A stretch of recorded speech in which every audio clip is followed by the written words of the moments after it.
Okay, let's do a quick review of what we talked about today. We got into rational functions, and rational functions are of the form where we have a fraction of two polynomials, so x squared plus 4x over x squared minus 9. That's a rational function.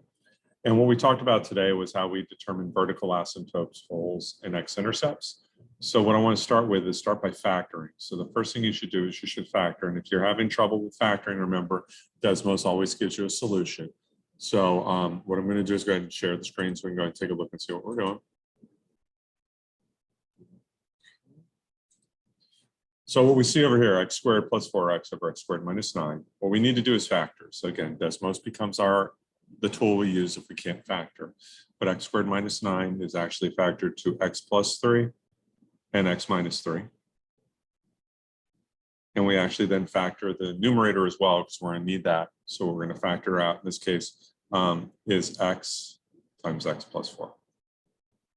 Okay, so the first thing we need to do is we're going to look for holes in vertical asymptotes. And that all has to do with the denominator and setting the denominator equal to 0, where this denominator equals 0. So if you think about it, the denominator equals 0 at x equals -3 and at x equals 3. So those are the two critical points that we want to look at. Those are the 2 points we want to investigate. Basically, here's the rule.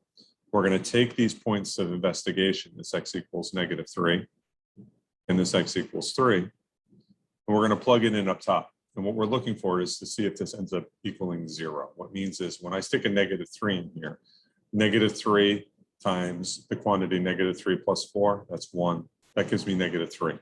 What that says is not 0. So that tells me that x equals -3 is a vertical asymptote.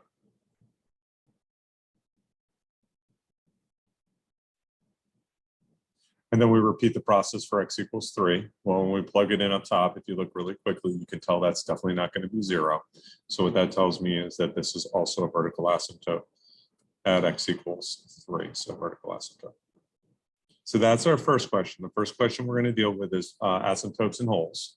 The next thing what we're going to do is we are going to look for the x-intercepts. And the way the x-intercepts work, we actually look and see what makes the numerator equal 0. So in this case, the two critical points for the numerator are x equals 0 and x equals -4. Both of those are going to make the numerator of my rational function 0. Now, the only thing you need to check is make sure you didn't use them. X equals 0, x equals -4. I didn't use them as either the asymptotes. So what that tells me is that x equals 0, x equals -4, that both of those are in fact my x-intercepts. Let's do one more just to make sure we got it. Again, we're going to factor. So again, up top, pretty easy. It's 2 times x. Down below, this actually, we could factor out an x and we get x squared plus 2x minus 3. And actually, Desmos would tell us a lot of this as well. It will give me 2 times x over x times x minus 3, x plus 3 times x minus 1. So again, we'll start with the asymptote hole thing. First thing we look at is what makes the denominator 0. So in this case, x equals 0 makes the denominator 0. X equals -3 makes the denominator 0, and x equals 1 makes the denominator 0. All those three values make the denominator 0. Now we need to check and see what makes the numerator 0, if anything. Well, that's 0. I stick 0 in for x, I get 0 over 0. There's a hole at x equals 0. When I stick -3 in, 2 times -3 is not 0, so that's a vertical asymptote. When I put 1 in, that's also a vertical asymptote. So that's the first step. The next step is I see what makes the numerator 0. In this case, it's x equals 0. And now what I need to do is I need to double check to see if I used it. Well, I used that x equals 0 as my hole. So I can tell you x equals 0 is not an x-intercept. In this case, I have no x-intercepts on this one. No x-intercepts. Again, I'll just go one more problem just to be sure we got a handle on this.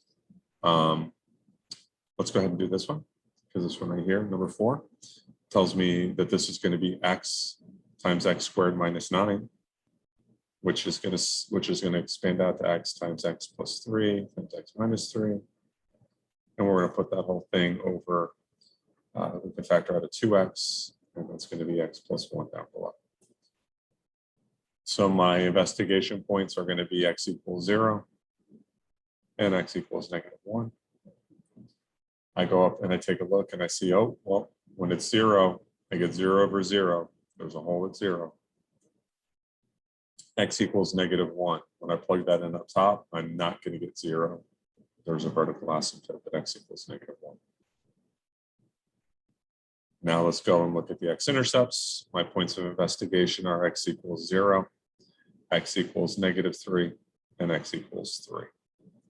If I plug in 0, it's going to make the numerator 0, -3, it's going to make the numerator 0, 3, it's going to make the numerator 0. But in this case, we've already used x equals 0 as our hole, so that's not an x-intercept. But in this case, I do have two x-intercepts, x equals 3, x equals -3. Make sure you put those x equals in front of it, not just the numbers. That's a relatively quick kind of summary of what we did. We're going to continue on Friday with horizontal asymptotes, y-intercepts, and we're also going to talk about oblique or slant intercepts. Have a nice day.